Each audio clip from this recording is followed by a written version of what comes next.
Je suis thérapeute. Ma nouvelle patiente m'a parlé de sa liaison avec mon mari. Je suis, selon elle, la femme folle. Je ne sais pas par où commencer, a-t-elle murmuré en s'asseyant dans le fauteuil en cuir, face à mon bureau. Je lui ai adressé mon sourire le plus rassurant. Prenez votre temps. Il n'y a aucune pression ici. Ce qui s'est passé ensuite m'a hanté pendant des semaines. Et les choses n'ont fait qu'empirer. La lumière de l'après-midi filtrait à travers les stores de mon bureau tandis que Justine Rennes s'installait dans le fauteuil en cuir en face de mon bureau. Elle était belle de cette manière naturelle que possèdent certaines femmes. Des cheveux dorés qui captaient la lumière, des yeux bleus qui semblaient détenir des secrets, et un sac à main coûteux qui suggérait un confort financier. Ce qui m'a le plus frappé, c'est son énergie nerveuse, la façon dont elle serrait des mouchoirs avant même d'avoir commencé à pleurer. Je n'ai jamais fait de thérapie auparavant, commença-t-elle, sa voix à peine plus qu'un murmure. Mon amie Madison vous a spécifiquement recommandé. Elle a dit que vous étiez excellente pour les situations relationnelles compliquées. Elle fit une pause, rassemblant son courage. J'ai une liaison avec un homme marié, et je ne sais plus quoi faire. J'avais entendu cette confession d'innombrables fois dans ma pratique, mais quelque chose dans la manière de Justine m'a poussé à y prêter une attention plus soutenue. C'était peut-être la façon dont elle parlait de lui. Pas avec la culpabilité et la honte habituelles que je rencontrais, mais avec une confusion et une douleur sincère. Parlez-moi de cette relation, les jeux encouragés, m'adossant à mon fauteuil, mon bloc-notes prêt. Comment a-t-elle commencé? Ce qui s'est passé ensuite allait complètement bouleverser mon monde. Justine a commencé à décrire son amant avec des détails intimes qui me serraient la poitrine à chaque mot. La façon dont il préparait son café du matin, ajoutant la crème dans un mouvement tourbillonnant spécifique qu'il avait appris de sa grand-mère. Comment il ajustait sa cravate avant les réunions importantes, la tirant toujours légèrement vers la gauche à cause d'une vieille blessure à l'épaule. La cicatrice distinctive sur sa main gauche d'un accident de vélo d'enfance qui avait nécessité une intervention chirurgicale. Chaque détail était un coup direct à mon système nerveux. Ce n'étaient pas des caractéristiques génériques. C'étaient des connaissances spécifiques et intimes que seule une personne très proche de mon mari, Evan, pouvait posséder. Il me donne l'impression d'être la seule femme qui existe, continua Justine, sa voix gagnant en force. Comme si je vivais enfin la vie que j'étais censé avoir. Mais sa femme, elle s'interrompit, s'épongeant les yeux. Il dit qu'elle est devenue impossible à vivre. Paranoïaque, contrôlante, toujours méfiante. Elle remet en question tout ce qu'il fait, fouille dans son téléphone, l'accuse de la tromper alors qu'il travaille simplement tard. Le pauvre homme peut à peine respirer dans sa propre maison. Je m'appelle Lena, et ceci est mon histoire de vengeance. Mais avant de continuer, n'oubliez pas de vous abonner, de liker et de laisser un commentaire avec la ville d'où vous regardez. Cela m'aide vraiment à vous apporter plus d'histoire. L'ironie m'a frappé comme un coup physique. J'écoutais la maîtresse de mon mari me décrire comme la méchante de leur histoire d'amour. Selon son récit en larmes, j'étais la femme instable qui empêchait un homme bon de trouver le bonheur. La partie professionnelle de mon cerveau cataloguait automatiquement ces paroles, tandis que la partie personnelle chancelait sous le poids des implications. Depuis combien de temps cette relation se développe-t-elle, ai-je demandé, fier que ma voix soit restée stable et clinique. Environ 6 mois maintenant. Nous nous sommes rencontrés dans ce café sur la 5e rue, celui avec les auvents bleus où vont tous les avocats. Il avait des problèmes avec son ordinateur portable, et j'aide à gérer le support informatique dans mon agence de marketing. Une conversation en a entraîné une autre, et avant que je m'en rende compte, nous nous voyons régulièrement. Je connaissais intimement ce café. Evan l'avait souvent mentionné comme un endroit pratique pour les réunions avec ses clients. Apparemment, il y rencontrait plus que des clients. Alors que notre séance touchait à sa fin, j'ai pris la décision qui allait tout définir pour la suite. Je maintiendrai une éthique professionnelle absolue pendant ces heures de thérapie tout en menant ma propre enquête en dehors de ces murs.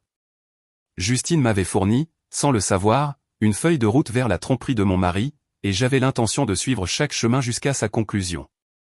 La deuxième séance de Justine eut lieu exactement une semaine plus tard, et elle semblait visiblement plus angoissée qu'auparavant. Elle avait passé les jours intermédiaires à s'interroger sur la moralité de sa situation, se demandant si elle était en train de détruire une famille, tout en étant incapable de résister à l'attraction de ce qui semblait être le véritable amour.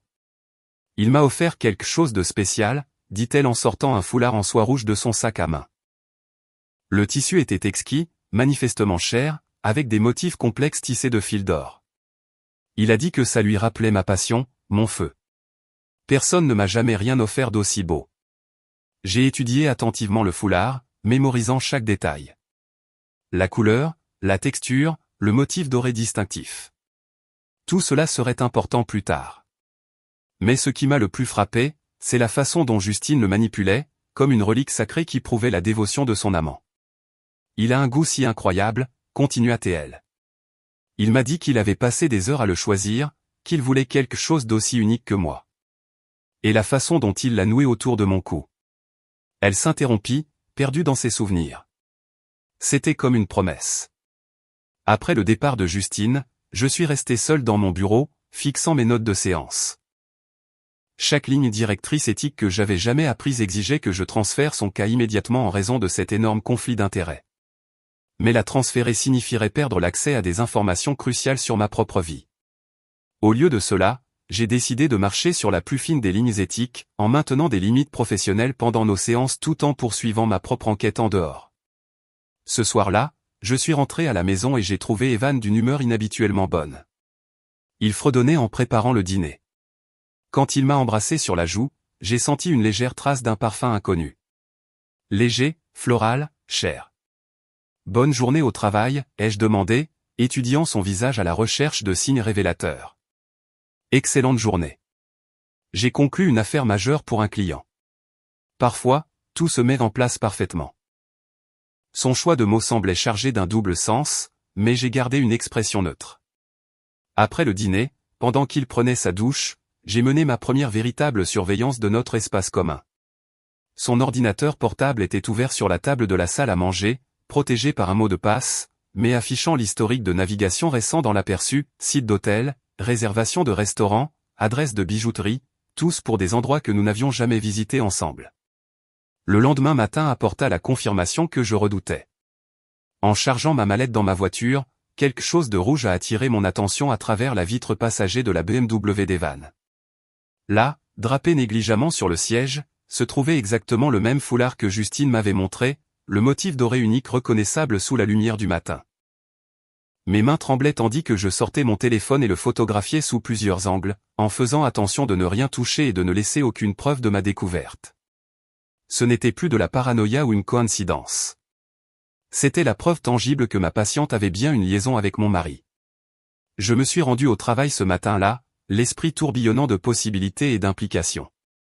Sur le plan éthique, je ne pouvais pas utiliser quoi que ce soit que Justine me disait en confidence contre Evan, mais je pouvais certainement commencer à rassembler mes propres preuves par des moyens totalement indépendants. La question était de savoir jusqu'où j'étais prête à aller pour découvrir la vérité et ce que je comptais faire de cette vérité une fois que je l'aurais. Ce week-end-là, pendant qu'Evan jouait sa partie de golf habituelle avec des partenaires de son cabinet d'avocats, j'ai commencé ce qui allait devenir une enquête financière approfondie. J'ai commencé par nos comptes joints, examinant des mois de relevés de cartes de crédit et de registres bancaires avec la précision méthodique que ma formation clinique m'avait enseignée.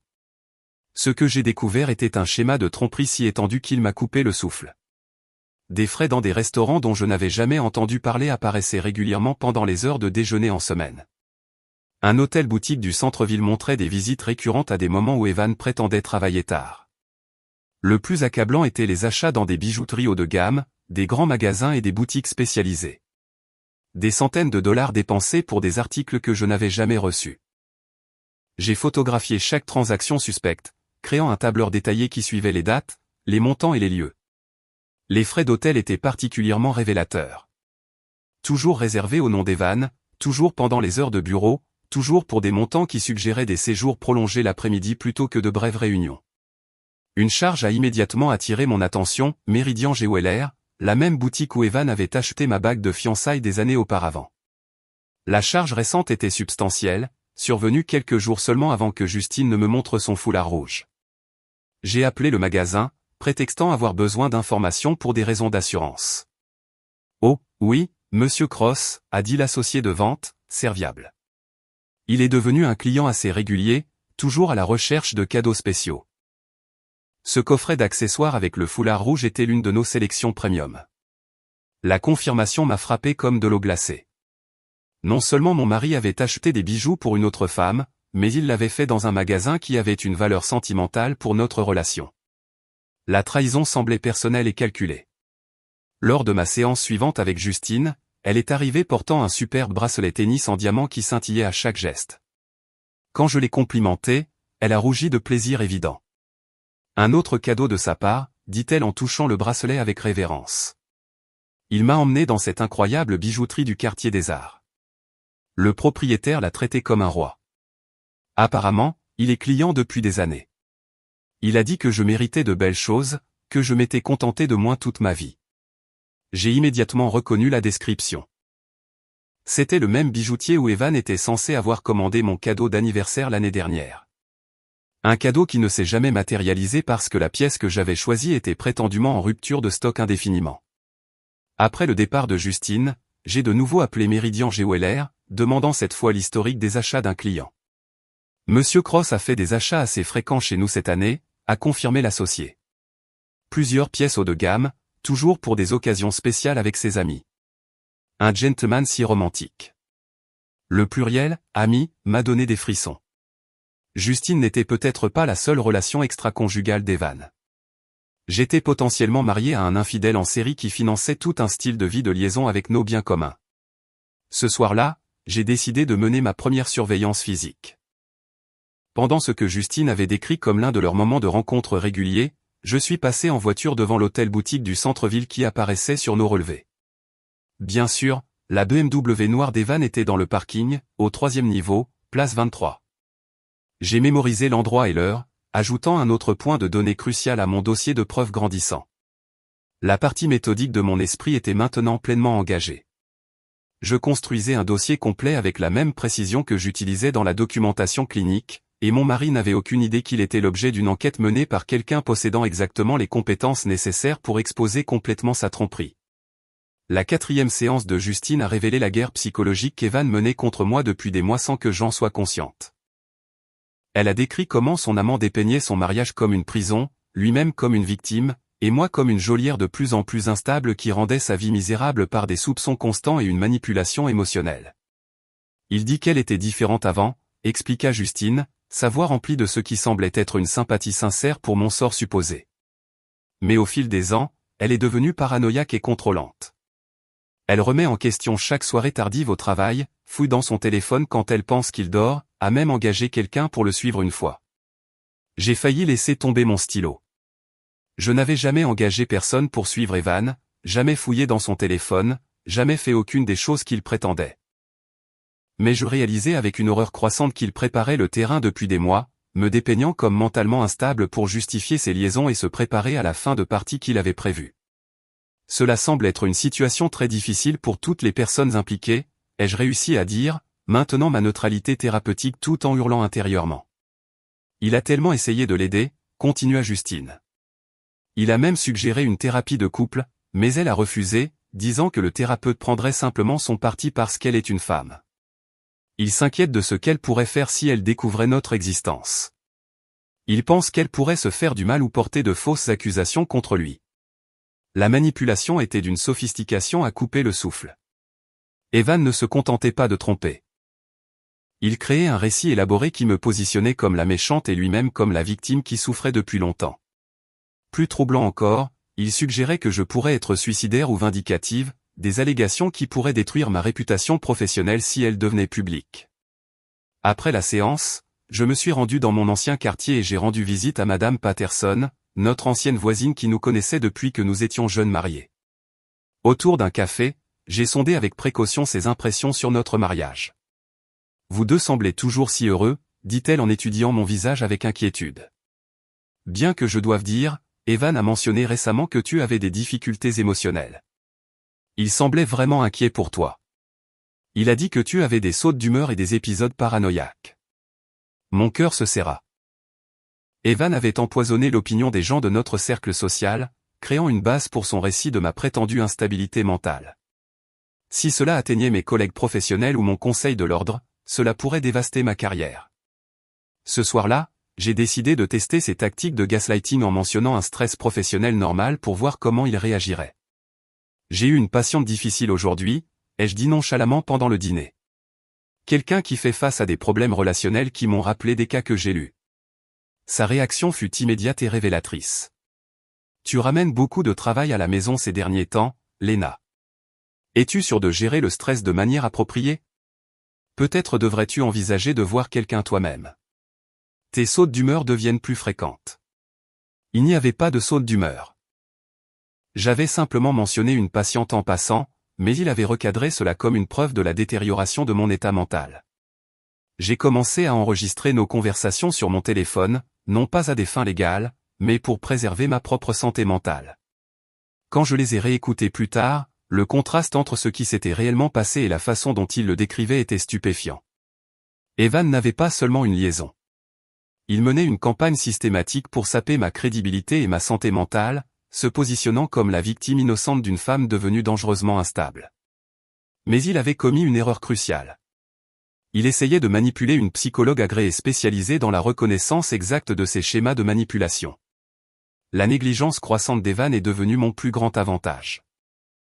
Lors de notre séance suivante, Justine a mentionné recevoir des SMS quotidiens de son amant, de doux mots tout au long de la journée de travail qui la faisaient se sentir chérie et remémorée.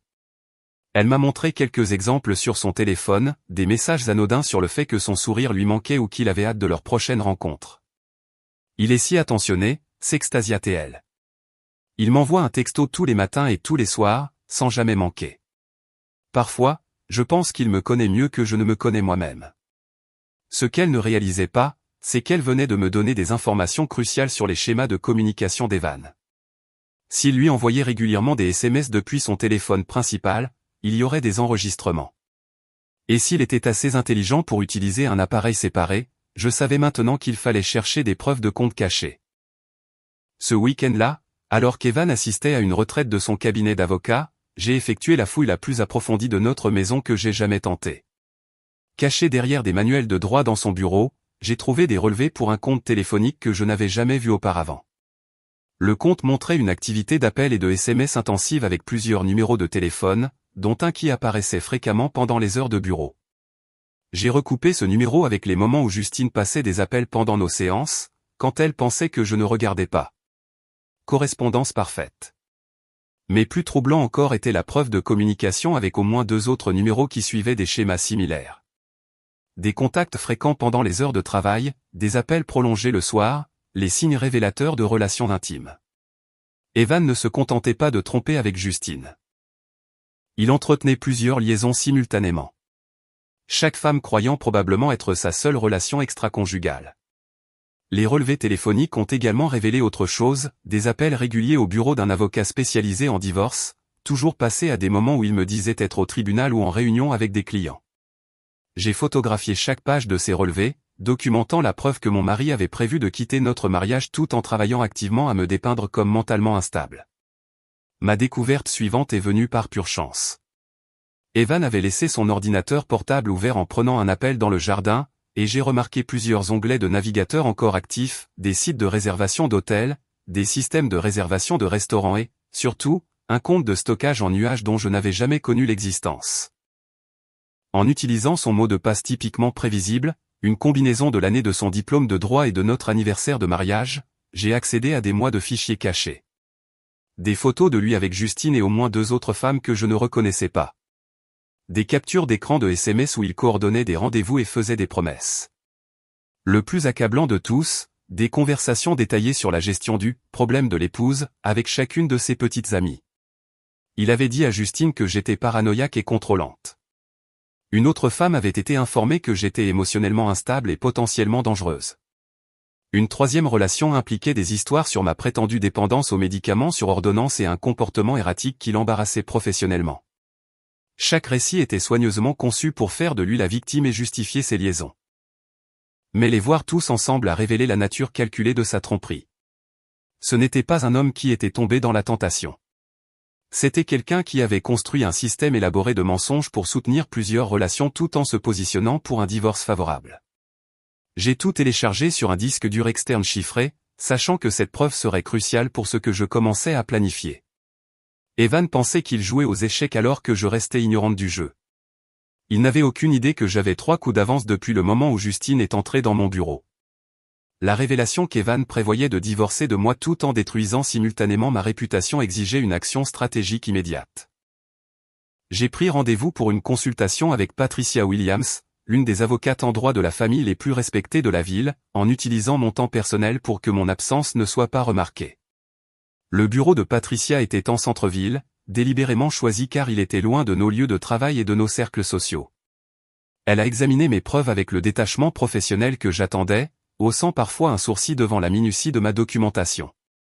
C'est exceptionnellement bien organisé, a-t-elle observé en étudiant les dossiers financiers et les preuves de communication que j'avais rassemblées. La plupart des gens dans votre situation ne pensent pas à documenter les changements de comportement de leur conjoint ou à rassembler ce niveau de preuves. J'ai expliqué ma formation professionnelle en psychologie clinique, et comment cela m'avait entraîné à reconnaître les schémas, à tenir des dossiers détaillés et à penser de manière analytique même sous un stress émotionnel. Elle a hoché la tête avec une approbation évidente. Compte tenu de sa stratégie apparente de vous dépeindre comme mentalement instable, vos qualifications cliniques jouent en fait fortement en votre faveur. Ces enregistrements et documents démontrent une pensée claire et rationnelle, pas le comportement de quelqu'un qui connaît le genre de crise psychologique qu'il a décrite aux autres. Nous avons longuement discuté de mes options, y compris la possibilité de demander un divorce pour faute compte tenu des preuves claires d'adultère et de mauvaise conduite financière.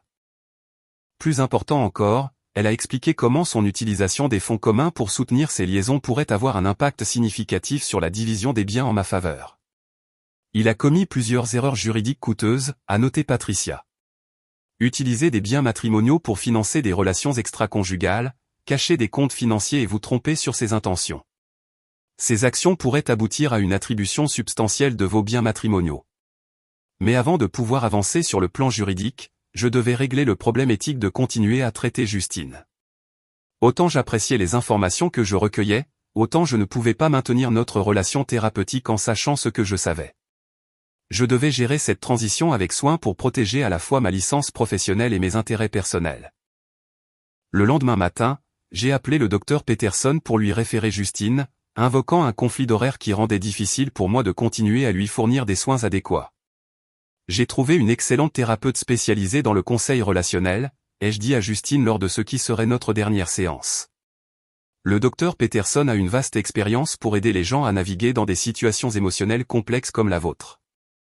Justine sembla déçue mais accepta la référence avec grâce. Alors qu'elle rassemblait ses affaires, elle s'arrêta à la porte de mon bureau. « Merci de m'avoir écouté sans jugement », dit-elle sincèrement. « Vous m'avez aidé à comprendre que ce que je ressens n'est ni faux ni mal. Pour la première fois de ma vie, j'ai l'impression que quelqu'un m'a vraiment entendu. » L'ironie de ces paroles ne m'échappait pas, mais j'ai maintenu mon attitude professionnelle et lui ai souhaité bonne chance dans la poursuite de son parcours thérapeutique. Maintenant, j'étais libre d'avancer sans aucune contrainte éthique limitant mes actions. Le vrai jeu était sur le point de commencer, et j'avais tous les avantages qu'Evan ne savait pas que je possédais. Justine n'étant plus ma patiente, j'étais libre d'enquêter de manière plus agressive.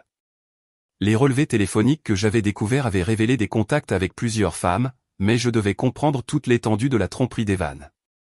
En utilisant les numéros de son compte téléphonique secret, j'ai commencé à reconstituer son réseau de relations. La reconnaissance sur les réseaux sociaux a révélé plus que ce à quoi je m'attendais. En recoupant les numéros de téléphone avec les profils en ligne, j'ai identifié 3 femmes qui semblaient être impliquées sentimentalement avec mon mari simultanément. Outre Justine, il y avait Rebecca, une agent immobilier d'une trentaine d'années, et Cassandra, une directrice marketing récemment divorcée. Les réseaux sociaux de chaque femme racontaient une histoire similaire, dîners coûteux dans des restaurants que je reconnaissais sur nos relevés de cartes de crédit, bijoux et cadeaux correspondant à des frais que j'avais documentés, photos de vacances de lieux où Evan avait prétendu se rendre pour des conférences professionnelles. Le plus révélateur étaient les légendes et les commentaires qui révélaient leur conviction qu'elles étaient chacune dans une relation exclusive avec lui. J'ai créé des profils détaillés pour chaque femme, documentant leur emploi, leurs relations sociales et leur schéma relationnel avec Evan. Plus j'en apprenais, plus j'étais impressionné par ses compétences organisationnelles. Il gérait essentiellement 3 relations distinctes, gardant des emplois du temps, maintenant des histoires cohérentes et s'assurant qu'aucune de ses petites amies ne se croise jamais. Mais Evan avait commis une erreur cruciale dans sa planification. Les 3 femmes travaillaient dans des secteurs qui se recoupaient parfois. Le marketing, l'immobilier et le conseil aux organisations à but non lucratif collaboraient souvent sur des projets. Il ne faudrait que les bonnes circonstances pour exposer son réseau de tromperie. Lors de ma surveillance de l'hôtel, j'avais remarqué qu'Evan suivait des schémas prévisibles, les mardis et jeudis avec Justine, les lundis après-midi avec Rebecca, et les brunchs du week-end avec Cassandra quand il me disait qu'il jouait au golf. Son emploi du temps était si constant que j'aurais pu régler ma montre sur ses liaisons. J'ai décidé de tester ses réactions en introduisant des changements subtils dans notre routine. J'ai suggéré de dîner chez Giovanni S., le restaurant où il avait emmené les 3 femmes pour des rendez-vous romantiques. Son malaise immédiat était évident. Cet endroit devient si populaire ces derniers temps, dit-il rapidement. Trop de monde, trop de bruit. Essayons un nouvel endroit. Quand j'ai mentionné vouloir visiter le musée d'art près de l'hôtel où il rencontrait ses petites amies, il a soudainement développé des inquiétudes concernant le stationnement et la sécurité en centre-ville. Chaque suggestion qui pourrait nous mettre à proximité de sa vie secrète était accueillie par des raisons élaborées pour lesquelles nous devrions éviter ces zones. Son hypervigilance confirmait qu'il était profondément investi dans le maintien de la séparation entre sa vie conjugale et ses liaisons. Mais cela a également révélé autre chose, il commençait à ressentir la pression de la gestion de tant de tromperies simultanément. De petites fissures commençaient à apparaître dans son sang-froid habituellement impeccable. J'ai commencé à documenter ces changements de comportement aussi soigneusement que j'avais suivi ses tromperies financières. L'homme qui avait autrefois été confiant et décisif devenait anxieux et contrôlant à propos de nos activités sociales. Il créait des excuses plus élaborées pour ses absences et montrait une paranoïa croissante face à mes questions normales concernant son emploi du temps. Evan commençait à sentir le poids de ses mensonges, même s'il n'avait aucune idée que je connaissais la vérité. Le stress de maintenir plusieurs relations tout en sapant sa femme commençait à se voir, et j'étais parfaitement positionné pour observer sa détérioration psychologique. Bientôt, j'utiliserais ce stress contre lui d'une manière qu'il ne verrait jamais venir. L'opportunité que j'attendais est arrivée sous la forme de la vente aux enchères caritatives annuelles pour l'hôpital des enfants, un événement où les communautés juridiques, médicales et des affaires de la ville se réunissaient pour le réseautage et la collecte de fonds. Evan ne m'avait jamais invité à ses fonctions professionnelles, prétendant qu'elles étaient ennuyeuses et que je les trouverais fastidieuses. Cette année, cependant, j'ai acheté un billet de manière indépendante grâce à mes propres relations professionnelles. Le docteur Martinez, dont le mari était associé dans un cabinet d'avocats concurrent, m'avait invité à rejoindre sa table. C'était la couverture parfaite. J'y serais légitimement en tant que membre de la communauté médicale, sans aucun lien avec le cabinet d'Evan qui pourrait éveiller les soupçons. Le soir de la vente aux enchères, je me suis habillé avec soin d'une robe bleu marine élégante mais pas à accent grave l'œil. Je voulais observer sans être remarqué, voir Evan dans son élément professionnel, alors qu'il se croyait en sécurité, loin du regard de sa femme. La salle de bal de l'hôtel était magnifique, remplie de l'élite de la ville en tenue de soirée. J'ai immédiatement repéré Evan de l'autre côté de la pièce, beau dans son smoking alors qu'il se mêlait à la foule avec son charme caractéristique. Ce à quoi je ne m'attendais pas, c'était de voir Justine là aussi, resplendissante dans une robe de soie rouge qui complétait parfaitement le foulard qu'il lui avait offert des semaines auparavant. Elle était sa cavalière à un événement dont il avait spécifiquement exclu sa femme. L'audace était à couper le souffle. J'ai observé de l'autre côté de la pièce comment ils interagissaient avec l'intimité confortable d'un couple établi. Il touchait le bas de son dos de manière possessive en la présentant à des collègues, il lui chuchotait à l'oreille pendant la vente aux enchères, la faisant rire de blagues privées. Plus accablant encore, il la présentait à des juges et à des associés principaux comme ça, proches amis, du secteur associatif. Mais la soirée réservait d'autres surprises. Pendant le cocktail, j'ai reconnu Rebecca en train de discuter avec un groupe près des tables de la vente aux enchères silencieuses. Elle était là en tant qu'invitée d'une des sociétés de développement immobilier qui sponsorisaient l'événement. Plus choquant encore, Cassandra travaillait à l'événement en tant que membre de l'équipe marketing engagée pour coordonner la couverture médiatique. Les 3 petites amies d'Evan étaient au même événement, et aucune d'elles ne connaissait l'existence des autres. La situation était si précaire qu'un faux pas pouvait exposer tout son réseau de tromperie. J'ai décidé d'accélérer le calendrier de mon plan. Pendant le service du dîner, je me suis approché de la table où Rebecca était assise et j'ai engagé une conversation sur les récents développements du centre-ville. Elle était charmante et intelligente, manifestement brillante dans sa carrière. Quand elle a mentionné que son petit ami travaillait dans le droit, j'ai exprimé mon intérêt pour les questions juridiques immobilières. Peut-être que je le connais, ai-je dit nonchalamment. La communauté juridique ici est plus petite qu'on ne le pense. Evan Cross, dit-elle fièrement. Il m'a aidé à comprendre certaines questions complexes de droit immobilier. Un homme si brillant et si généreux de son temps. J'ai souri chaleureusement tandis que mon cœur battait à tout rompre. Quelle coïncidence. J'ai entendu de merveilleuses choses sur son expertise. Au fur et à mesure que la soirée avançait, j'ai manœuvré des conversations similaires avec Justine et Cassandra. Chaque femme était désireuse de partager des détails sur sa relation avec l'homme remarquable qui avait apporté tant de joie dans sa vie. Aucune d'elles ne se doutait qu'elle décrivait la même personne à sa femme. À la fin de la soirée, j'avais suffisamment d'enregistrements de conversations et de preuves photographiques pour détruire le monde soigneusement construit d'Evan. Mais plus important encore, je comprenais maintenant exactement comment faire s'effondrer les trois relations simultanément. La tempête parfaite se préparait, et c'est moi qui contrôlais la météo. Le lendemain matin de la vente aux enchères caritatives, j'ai rencontré Patricia pour finaliser notre stratégie juridique. Les preuves que j'avais recueillies étaient accablantes: mauvaise conduite financière, adultère avec plusieurs partenaires, tromperie sur les biens matrimoniaux et tentative documentée de saper ma santé mentale et ma réputation professionnelle. C'est l'un des dossiers les plus solides que j'ai vus, a admis Patricia en examinant les photos et les enregistrements de la vente aux enchères. Sa présence à un événement public avec plusieurs petites amies, dont aucune ne connaissait l'existence des autres, démontre un schéma de tromperie délibérée qui jouera très bien au tribunal. Nous avons discuté attentivement du calendrier. Le dépôt de la plainte devait coïncider avec un impact maximal sur sa réputation professionnelle tout en garantissant que j'étais protégé de toute action de représailles qu'il pourrait tenter. Patricia a recommandé de lui signifier les papiers de divorce à son bureau pendant les heures de travail, lorsque ses collègues seraient témoins de la remise et commenceraient à poser des questions. Mais d'abord, je voulais donner à Evan une dernière occasion de révéler la vérité lui-même. Ce soir-là, je me suis préparé pour la conversation la plus difficile de notre mariage. J'ai pensé à nous ces derniers temps, ai-je commencé pendant le dîner, étudiant attentivement son visage. À savoir si nous sommes aussi heureux qu'avant. Penses-tu qu'il y a quelque chose dont nous devrions discuter à propos de notre relation? Sa réponse fut immédiate et prévisible. Je pense que tu réfléchis trop, Lena. Tu as été soumise à beaucoup de stress au travail, et cela affecte ta perspective sur tout. Peut-être devrions-nous envisager de te trouver de l'aide pour ton anxiété.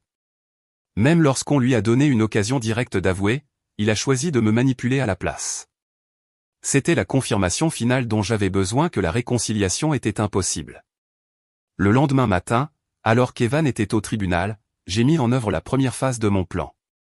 J'ai appelé chacune de ses petites amies séparément, me présentant comme une amie d'Evan qui organisait une fête d'anniversaire surprise pour lui. Seraient-elles intéressées à y assister?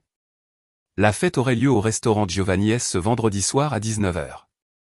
Les trois femmes ont accepté avec empressement, chacune croyant qu'elle serait l'invitée d'honneur de la célébration surprise de son petit ami. J'ai également envoyé des informations anonymes au chroniqueur mondain du journal juridique, suggérant qu'il pourrait vouloir photographier la célébration d'anniversaire de l'une des étoiles montantes du droit de la ville. Le chroniqueur était toujours à la recherche de nouvelles sociales de la communauté juridique. Vendredi soir, je suis arrivé tôt chez Giovanni S et j'ai demandé une table avec une vue dégagée sur la salle à manger principale. Je me suis habillé sobrement en noir, voulant me fondre dans le décor tout en observant le chaos que j'étais sur le point de déchaîner. Justine est arrivée la première, radieuse dans une robe bleue qu'elle avait probablement achetée spécialement pour cette occasion spéciale. Rebecca est apparue quelques instants plus tard, scrutant le restaurant à la recherche de visages familiers. Quand Cassandra est entrée, portant les boucles d'oreilles en diamant que je reconnaissais sur nos relevés de cartes de crédit, j'ai su que la soirée allait devenir inoubliable. J'ai regardé la reconnaissance poindre lentement. D'abord des regards confus, puis une compréhension choquée alors que chaque femme réalisait qu'elle n'était pas la seule à s'attendre à surprendre Evan. La conversation qui a suivi a été intense, mais heureusement brève. Trois femmes intelligentes reconstituant les pièces de sa tromperie avec une précision dévastatrice. Quand Evan est enfin arrivé, s'attendant à rencontrer Justine pour leur rendez-vous habituel, il a trouvé ses trois petites amies l'attendant avec des expressions qui auraient pu geler le feu. Le journaliste juridique se trouvait justement à dîner à proximité avec son appareil photo prêt. La confrontation a été spectaculaire et publique, exactement comme je l'avais prévu. D'ici lundi matin, les photos et les détails circuleraient dans toute la communauté juridique, détruisant sa réputation professionnelle ainsi que ses relations personnelles. La première phase de ma vengeance était terminée, et Evan n'avait toujours aucune idée de qui avait orchestré sa chute. Les retombées de la soirée de vendredi ont dépassé même mes attentes. Le lundi matin, des photos de l'humiliation publique d'Evan circulaient dans les cercles juridiques via les réseaux sociaux et les réseaux de ragots professionnels. Le titre du journal juridique disait « L'anniversaire surprise d'un avocat local devient une révélation relationnelle », accompagné d'une photo qui capturait le moment exact où il a réalisé que les 3 femmes avaient découvert sa tromperie. Mais les vrais dégâts se produisaient en coulisses. Les associés de son cabinet d'avocats posaient des questions sur son jugement et son éthique professionnelle. Les clients qui avaient entendu parler du scandale demandaient à être transférés à d'autres avocats. Le barreau de l'État avait reçu des plaintes anonymes concernant une éventuelle faute professionnelle, déclenchant une enquête sur sa gestion des fonds des clients et ses relations professionnelles. J'ai reçu un appel du docteur Peterson ce mardi matin. Justine était retournée en thérapie, dévastée par la révélation qu'elle avait été l'une des multiples liaisons. Elle avait également découvert que le numéro qu'elle appelait était enregistré sur un compte mobile séparé qu'Evan gardait caché, ce qui signifiait que ses conversations n'étaient sur aucun appareil appartenant au cabinet. Elle pose des questions sur son ancienne thérapeute, a dit prudemment le docteur Peterson. Elle semble penser que vous en saviez peut-être plus sur sa situation que vous ne l'avez laissé entendre. Je lui ai dit que l'éthique professionnelle empêchait tout thérapeute de révéler des informations sur d'autres patients ou des liens personnels. Je l'ai remercié d'avoir maintenu des limites appropriées tout en m'émerveillant en privé de la façon dont Justine était passée si près de découvrir mon rôle dans les événements récents. Son intuition était impressionnante, même si elle manquait de preuves pour étayer ses soupçons. Mercredi a apporté la livraison que j'anticipais. L'huissier de justice de Patricia a trouvé Evan à son cabinet d'avocat pendant l'heure du déjeuner, assurant une visibilité maximale parmi ses collègues lorsqu'on lui a remis les papiers de divorce et une ordonnance restrictive temporaire l'empêchant d'accéder à nos comptes joints. Sa réaction a été tout ce que j'espérais.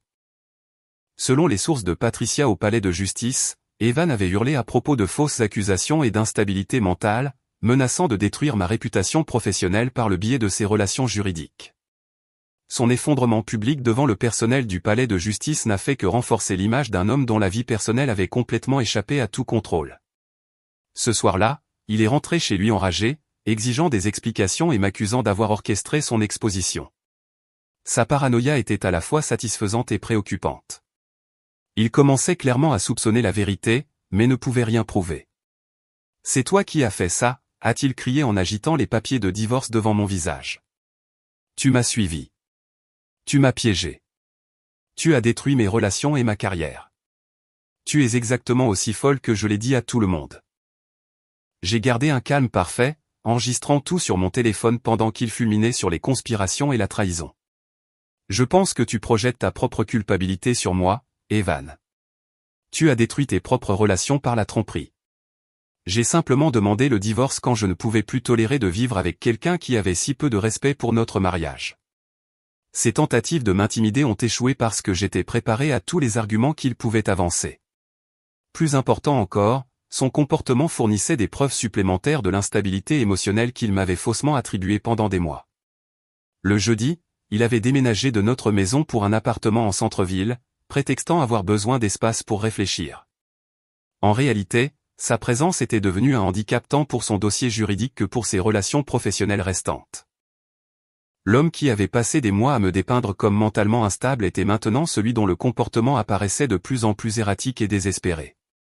L'ironie était poétique, et l'avantage stratégique était entièrement mien. La tentative d'Evan de contester la procédure de divorce a révélé toute l'étendue de son désespoir et de son manque de jugement.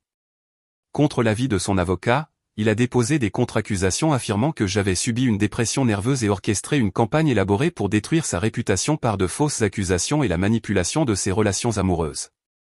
Son dossier comprenait des déclarations sous serment de plusieurs de ses collègues du cabinet d'avocats, décrivant mon prétendu comportement erratique lors d'événements professionnels auxquels nous avions assisté ensemble. Le problème était que j'avais des enregistrements et des preuves photographiques prouvant que ces événements n'avaient jamais eu lieu. Il avait créé des scénarios fictifs pour étayer ses affirmations. Patricia était ravie de sa réponse. Il admet essentiellement un parjure tout en nous fournissant des preuves supplémentaires de sa campagne pour saper votre crédibilité. Cela n'aurait pas pu mieux se passer si nous avions écrit sa réponse nous-mêmes. Mais l'erreur la plus grave d'Evan a été de tenter d'impliquer mon conseil de l'ordre professionnel. il a déposé une plainte alléguant que j'avais violé la confidentialité des patients et l'éthique professionnelle en poursuivant des vendettas personnelles contre des personnes innocentes qui avaient simplement eu la malchance de croiser le chemin d'une thérapeute instable. L'enquête du Conseil de l'Ordre a été rapide et approfondie. Je leur ai fourni une documentation complète montrant que j'avais transféré le cas de Justine de manière appropriée en raison d'un conflit d'intérêts, maintenu toutes les limites éthiques pendant notre relation thérapeutique, et rassemblé des preuves des liaisons de mon mari par des moyens entièrement indépendants. Plus dommageable pour Evan fut le témoignage de Justine, Rebecca et Cassandra, qui ont toutes déclaré qu'elles n'avaient jamais été contactées sciemment par moi ou informées par moi des autres relations d'Evan, et qu'à leur connaissance, je n'avais pas influencé leur relation avec lui. Leur déclaration brossait le portrait d'un homme qui avait systématiquement trompé plusieurs femmes tout en essayant de blâmer sa femme pour les conséquences de ses actions. Le Conseil a non seulement rejeté la plainte d'Evan, mais m'a félicité pour avoir géré une situation personnelle difficile avec une intégrité professionnelle totale. Leur lettre de félicitation est devenue une preuve puissante dans notre procédure de divorce.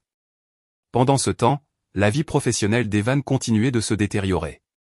L'enquête du barreau s'était étendue pour inclure des questions sur son utilisation des ressources du cabinet à des fins personnelles et une éventuelle mauvaise utilisation des fonds des clients pour soutenir ses relations extra-conjugales.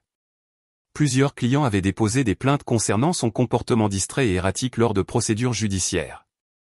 Son cabinet d'avocats lui a finalement demandé de prendre un congé à durée indéterminée pendant la conclusion des enquêtes.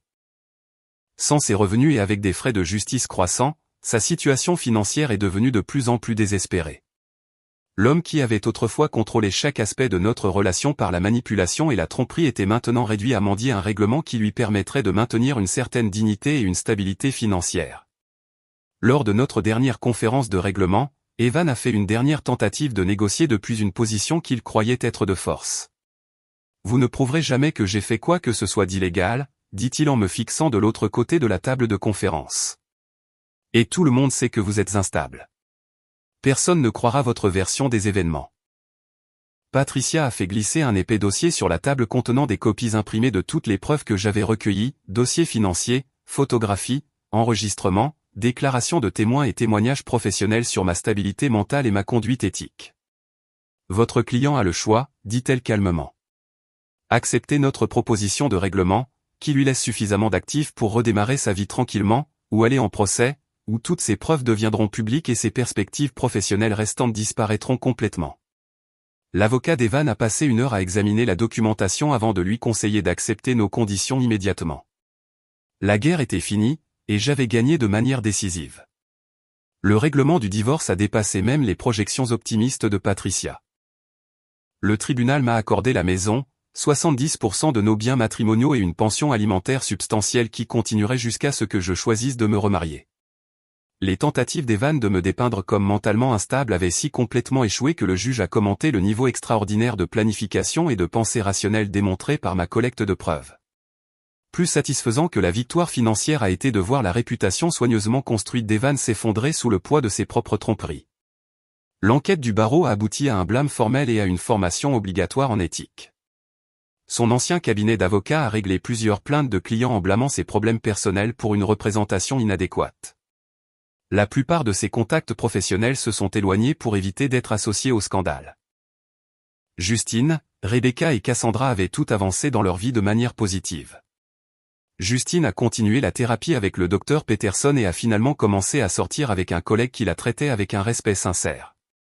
Rebecca a canalisé sa colère dans le succès professionnel, obtenant la reconnaissance comme l'une des meilleures agents immobiliers de la ville. Cassandra a utilisé son expérience pour créer un blog sur la reconnaissance de la manipulation dans les relations, aidant d'autres femmes à éviter des situations similaires. Aucune d'elles n'a jamais appris mon rôle dans l'exposition de la tromperie d'Evan, mais j'ai suivi leur progrès avec satisfaction. Elles méritaient mieux que ce qu'il leur avait donné, et elles avaient toutes trouvé la force de construire des relations plus saines. J'ai déménagé mon cabinet dans un magnifique espace de bureau en centre-ville, me spécialisant dans l'aide aux femmes pour se remettre de la manipulation émotionnelle et du gaslighting. Mon expérience personnelle, combinée à ma formation professionnelle, m'a rendu particulièrement qualifié pour guider les clientes à travers des situations similaires. L'ironie ne m'a pas échappé que les tentatives d'Evan de détruire ma crédibilité avaient en fait amélioré ma réputation et mon expertise. Ma nouvelle vie était tout ce que mon mariage avait prétendu être, authentique, paisible et construite sur la vérité plutôt que sur la manipulation. Je me réveillais chaque matin dans mon propre espace, ne répondant à personne d'autre qu'à moi-même, libéré de l'anxiété constante de me demander ce qui était réel et ce qui était fabriqué.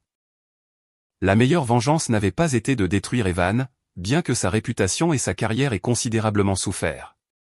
La meilleure vengeance était de m'épanouir sans lui, de construire quelque chose de meilleur et de plus significatif sur les cendres de sa tromperie. Les clientes me demandaient souvent comment j'avais trouvé la force de quitter une relation aussi manipulatrice et de me reconstruire avec autant de succès. Je leur donnais toujours la même réponse. Au moment où vous cessez de remettre en question votre propre réalité et commencez à la documenter à la place, vous récupérez le pouvoir que les manipulateurs essaient de vous voler. Evan avait essayé d'effacer mon identité pour justifier sa trahison. Au lieu de cela, il m'avait aidé à découvrir à quel point j'étais vraiment forte, intelligente et capable. Sa plus grande erreur a été de sous-estimer la femme qu'il avait choisi de tromper. Mon nouveau cabinet a prospéré. Ma réputation professionnelle était plus forte que jamais, et j'avais acquis une expertise inestimable dans la reconnaissance et le dépassement de la manipulation psychologique. Parfois, les meilleures victoires sont celles qui vous transforment en quelqu'un de meilleur que vous n'étiez avant le début de la bataille. Maintenant, je veux vous entendre. Qu'auriez-vous fait à la place de Lena? Laissez votre commentaire, aimez cette vidéo et n'oubliez pas de vous abonner.